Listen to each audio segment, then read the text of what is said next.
Eh bien bonjour, femme de plaisir, femme de vie. Donc me voilà assise pour ma première vidéo pour vous parler d'un sujet qui m'est très sensible et qui me porte vraiment à cœur, à savoir le plaisir féminin et la sexualité féminine. Voilà. Donc aujourd'hui, pour cette première vidéo, j'avais envie de partager avec vous la cartographie érogène. Voilà, de la femme, c'est-à-dire peut-être le rapport qu'elle a avec son sexe, ce sexe territoire inconnu, cette vulve et cette bouche, cette entrée, ce temple sacré qui souvent est mis de côté, sur lequel en fait il y a une tonne de tabous et de voiles qui sont installés, qui chapeautent notre perception de notre sexualité, de notre plaisir, de notre sexe, de notre intime. Voilà.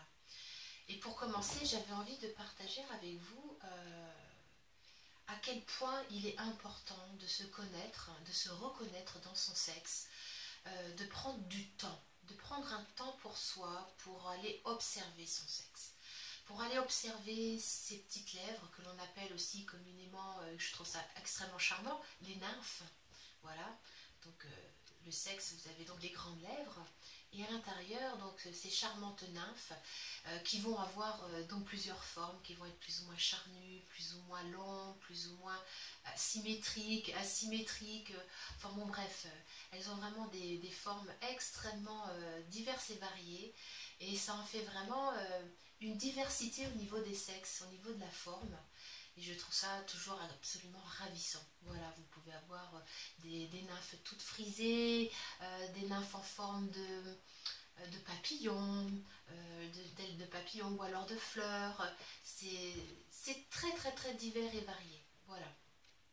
Et pour ma part, c'était très important de pouvoir vous parler donc, de cette cartographie érogène, de déjà reconnaître visuellement, mettre une intention, une conscience visuelle sur son sexe, par exemple en prenant un miroir et en osant venir regarder, venir ouvrir cet espace sacré pour venir observer comment je suis faite, voilà, comment je suis faite, quelle texture j'ai, comment est mon clitoris, est-ce qu'il est encapuchonné, est-ce qu'il est émergent, à quelle distance est-ce qu'il se situe de mon vagin, parce que mon plaisir sera différent selon qu'il est très proche du vagin que s'il est éloigné.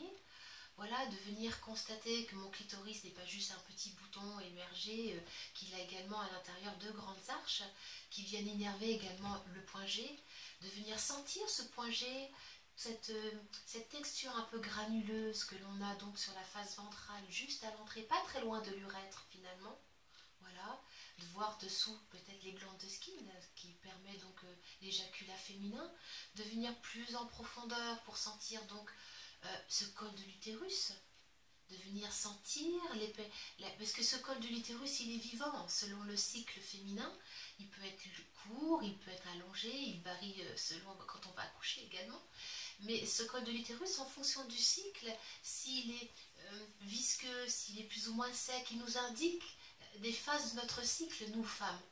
Voilà, de venir sentir également ce temple sacré, venir explorer par le toucher, venir sentir également les muscles donc pubococcygien à l'intérieur, de venir sentir ce périnée, ces muscles profonds donc, du vagin qui vont venir se contracter lors de l'orgasme, de venir explorer toute cette partie en fait que chez nous les femmes on ne voit pas. Voilà. Et j'avais vraiment envie aujourd'hui de vous inviter à prendre un miroir, à prendre une glace et de venir observer. Observer la belle femme que vous êtes dans votre intime. Et pour ceci, j'avais envie de partager avec vous un livre extraordinaire, le livre de Franny Adams, qui nous propose donc dans cet ouvrage qui s'intitule Pussy Portraits, en fait une multitude de clichés. Je vous en fais part ici, j'en pris une page au hasard, et vous voyez, d'un côté, elle a fait donc une photographie donc, du visage d'une femme, et de l'autre, vous avez la photographie de son sexe.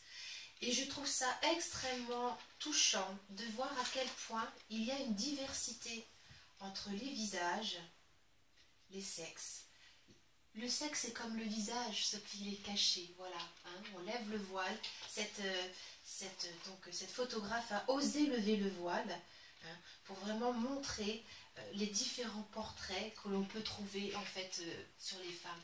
Et je trouve ça extrêmement rassurant de voir par exemple ce genre de nymphe qui n'a pas été coupée, qui n'a pas été lésionnée, parce qu'on assiste vraiment en ce moment vraiment à un culte de la beauté au niveau des sexes féminins, des nymphoplasties qui se font à tour de bras alors qu'il n'y a pas forcément lieu d'avoir. Quand vous avez des nymphes extrêmement longues, qui peuvent être gênantes lors du port du pantalon, quand on fait du vélo, je peux comprendre qu'on puisse finalement en couper une partie, mais souvent en fait la nymphoplastie est faite juste pour des effets esthétiques, et je trouve ça quand même absolument dramatique que les jeunes femmes s'identifient en fait au porno et s'imaginent que toutes les nymphes doivent être de la même forme. Regardez ce sexe merveilleux avec, on dirait ici des petites chenilles, c'est absolument ravissant.